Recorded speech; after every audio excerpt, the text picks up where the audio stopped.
पुण्यात्माओं, यदि इन मुसलमान भाइयों ने कुरान शरीफ को ढंग से समझा होता तो ये पहले ही समझ जाते।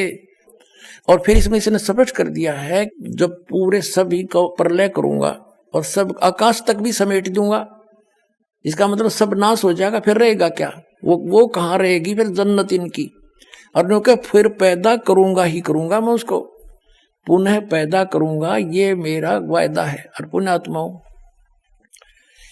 ये तो फिर दोबारा नाश करने की बातें खत्म हो जाती। अगर पहली बार ही इनका जो मानना है वो ये है, केवल एक बार ये यहाँ पैदा होते रहेंगे, मरते रहेंगे, कब्रों में जाते रहेंगे, और फिर प्रलय करेगा भगवान, सब कुछ नाश हो जाएगा, बस फिर फाइनल है इनका फैसला। अच्छे काम करनी है जन्नत में और बुरे करनी है नरक में, यानी दोजख में, फॉर एवर। और यूं कहा मैं फिर पैदा करूंगा पुनः, जैसे मैंने पहले पैदा किया था। तो दोबारा पैदा करने का, दोबारा क़यामत लाने का तो जिक्र खत्म हो जाता है।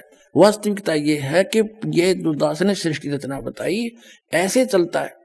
और जब ब्रह्मा जी की मृत्यु होगी, ब्रह्मा जी के एक दिन में पूरी ये क़यामत आती है, पृथ्वी, स्वर्गलोक और पाताल लोक पर कति जल ही जल हो जाएगा, सब समाप्त हो जाएंगे। वह जन्नत भी ना रहे इनकी, स्वर्ग जो जन्नत मानते हैं वो भी नहीं रहेगी। एक तो ये कहते हैं मुसलमान भाई के कुरान शरीफ का ज्ञान सबके लिए है, सब मानव समाज के लिए है, किसी जाति विशेष के लिए नहीं है। तो जैसे हजरत मोहम्मद जी को एक जबरील नाम का देवता एक बुराक नाम के जानवर पर खच्चर जैसे बैठा के ऊपर ले गया जन्नत में, और जन्नत में के देखा कि बाबा आदम बैठे, हजरत मूसा जी, हजरत ईसा जी, हजरत इब्राहिम, हजरत दाऊद वहां मिले, और उनसे मिले वो जाकर के जन्नत में, उनको नमाज पढ़ाई, बाबा आदम से बात करी। तो बाबा आदम और कैसे पहुंच गए? वो तो कब्र में रहने चाहिए थे, क़यामत आई नहीं है अभी। आप दिखाता हूं आपको, ये देखिएगा, ये जीवनी हजरत मोहम्मद सल्लल्लाहु अलैहि वसल्लम, ये यहां से छपी है, देखिएगा।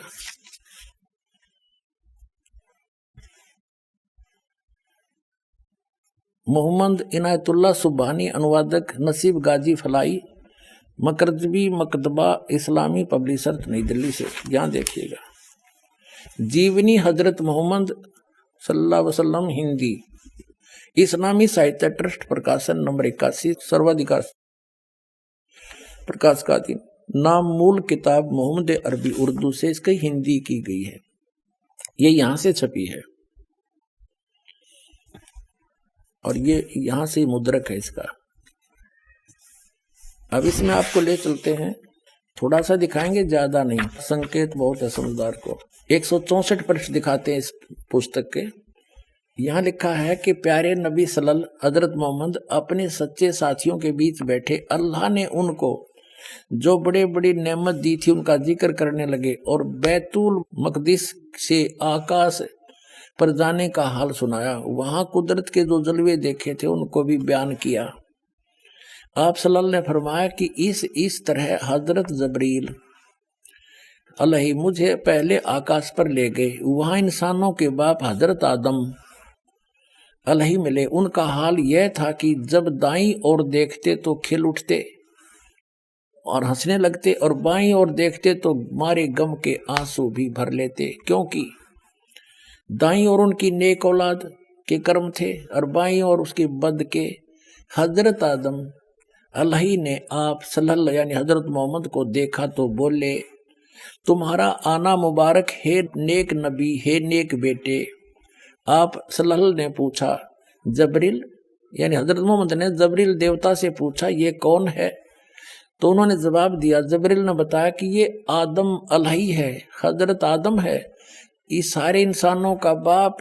फिर जबरील अलैहि आपको दूसरे आकाश पर ले गए। अब देखो, एक तो इस तरह ये सिद्ध होगी कि जिस जन्नत में ये कुरान शरीफ के आधार से ये तो नमाज आदि पढ़कर जाना चाहते हैं उस जन्नत में, वहां गए हुए प्राणी कितने सुखी। बाबा आदम को ये सुप्रीम मानते अपना, और वो जन्नत में बैठा है, एक बार तो रो रहा है, एक बार हंस रहा है, क्योंकि अब देखो इनकी यह थ्योरी भी गलत सिद्ध होगी कि जब क़यामत आओगी, जब बस सारे पैदा किए जाएंगे, इतने इसका भाई रहेंगे। अब आदम की सारी संतान ऊपर जा रही, और ये हजरत ईसा, हजरत मूसा, हजरत अब्राहिम, दाऊद, और ये सारे ऊपर बैठे। अब दिखाते आगे। तो कहने का भाव ये है कि तू वो उस जन्नत ने के चाटे, वहां भी दुखी हो आदम, कभी रो रहा है कभी हंस रहा है, क्या इसी को जन्नत कहते हैं? यह साधना गलत है। जहां ये जाते हैं वो ये काल का लोक है, ये पितर लोक है, और वहां एक तरफ पितर लोक है, एक तरफ स्वर्ग है, एक तरफ नरक है, वो बहुत बड़ा क्षेत्र है। तो ये पितर लोक में बैठे हैं सारे, तो वो खा के वो जन्नत, जहां वहां भी दुखी, सबका इनका हेड ऑफ द डिपार्टमेंट हजरत आदम वहां बैठा, कभी रो रहा है कभी हंस रहा है, इसी को जन्नत कहते हैं। कहते हैं वहां दुख नहीं, इस तो बड़ा दुख और क्या होगा, सुख का सांस नहीं वहां पर। अब ये जन्नत है, इसको जन्नत कहते। देखो प्यारे नबी सल्लल्लाहु अपने सच्चे साथियों के बीच बैठे थे, ये सारा बता दिया। उन्होंने फरमाया कि मुझे पहले आकाश पर ले गया, वहां इंसानों के बाप हजरत आदम अलही मिले। उनका ये हाल था कि जब दाईं ओर देखते तो खिल उठते, स्वर्ग की तरफ देखे तो अच्छी संतान को देखकर हंसने लग जाते, और बाईं ओर देखते तो मारे गम के आंसू भर लेते, क्योंकि दाईं ओर उनकी नेक औलाद के कर्म थे, बाईं ओर बद के निकम्मी के। हजरत आदम अलही ने आप सल्लल्लाहु यानी हजरत मोहम्मद को देखा और बोले, तुम्हारा आना मुबारक हो नेक नबी नेक बेटे। अब जब आप सल्लल्लाहु ने पूछा जबरील ये कौन है, तो जबरील ने जवाब दिया, उन्होंने जवाब दिया कि ये आदम अलही है, सारे इंसानों का बाप। अलही आप सल्लल्लाहु को दूसरे आकाश पर ले गए, फिर तीसरे पर, फिर आगे बढ़ते गए। आप सल्लल्लाहु जिस नबी के पास से गुजरते ये मनमोहक शब्द कानों में गूंजते, तुम्हारा आना मुबारक है नेक नबी है नेक भाई। इस तरह आप सल्लल्लाहु सातवें आसमान पर पहुंच गए, वहां हजरत अब्राहिम अलही मिले और देखते ही बोले, तुम्हारा आना मुबारक हो है नेक नबी है नेक बेटे। आप सल्लल्लाहु आगे बढ़े और आगे बढ़े और बढ़ते गए, रास्ते में सौंदर्य के रूप भी देखे, प्रकोप के दृश्य भी, हजारों फरिश्ते भी नजर आए। ये हजारों देवता भी हैं, उनके भी, मुसलमानों के भी देवता, फरिश्ते माने देव, और सजदे में पड़े हुए रब का गुणगान कर रहे थे। बढ़ते बढ़ते आप अल्लाह के सिंहासन के करीब पहुंच गए, पर्दे के पीछे। वहां आप सल्लल्लाहु पर और आप सल्लल्लाहु की उम्मत पर 50 नमाज दर्ज हुई। वापस आए तो हजरत मूसा अलही के पास से गुजर हुआ। कहा कि क्या फर्ज हुआ उम्मत पर? उन्होंने देखते ही पूछा। कहने का भाव यह है कि वो 50 नमाज दी, वो पर्दे के पीछे से बोलता ये काल है, ये कभी सामने नहीं आता किसी के। श्रीमद् भगवद गीता अध्याय नंबर 7 के श्लोक नंबर 24-25 में कहता कि अर्जुन मैं अपनी योग माया से छुपा रहता हूं, मैं कभी किसी के समक्ष नहीं आता, ये मेरा घटिया अटल नियम है, अविनाशी नियम है। ये पर्दे से पीछे बोल रहा है निराकार बताओ, फिर पर्दे की क्या जरूरत थी? जब निराकार होता तो वो सामने क्यों नहीं आता? भगवान कोई चोर है क्या? वो भगवान तो यहाँ आता है, हमारे साथ साथ फिरते रहते थे। अल्लाहू अकबर, काशी माँ 120 वर्ष रह कर गए, वो हमारे सच्चे भगवान। ये तो गुप्त रहता है, अपने आत्मा आगे देखो। इसी पर हम चल रहे 165 पृष्ठ पे कि यहाँ देखो, कहते ये 5 नमाजें, लेकिन सबाब इनका 50 का ही है, मेरे फैसले बदला नहीं करते। 5 पर रोक दी नमाज, 50 के स्थान। ठीक है, पूरी रात बीत गई और आप सल्लल्लाहु के प्यारे साथी बैठे रहे। ये जो अपनी आत्म कथा जो ऊपर देखा वो बता रहे थे हजरत मोहम्मद जी, वो देखना। पूरी रात बीत गई और आप सल्लल्लाहु प्यारे साथियों बैठे रहे। आप सल्लल्लाहु ने आकाश पर जो दृश्य देखे थे, खुदा की कुदरत के, और जो जो जलवे नजर आए थे, उन्हें आप पूरी दिलचस्पी के साथ सुना रहे थे।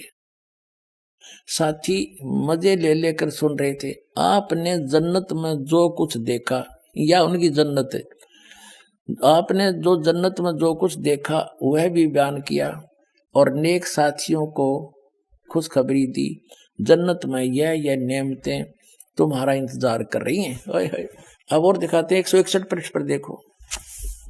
इसी पुस्तक के 161 पृष्ठ पर जीवनी हजरत मोहम्मद के ये क्या कहते हैं कि प्यारे नबी सल्लल्लाहु, वो बता रहे हैं हजरत मोहम्मद जी, आज रात बुराक नामक एक जानवर आया उस पर बैठकर मैंने बैतुल मकदस की सैर की। वहां पहुंचा तो नबियों की जमात आई, उनमें अब्राहिम अलैहिस्सलाम थे, मूसा और ईसा अलैहि भी थे। मैंने उन सबको नमाज पढ़ाई। अब सुन ले डॉक्टर जाकिर भाई, मुसलमानों ने अपना विधान अपने आप बना रखे कुरान शरीफ को ना समझकर।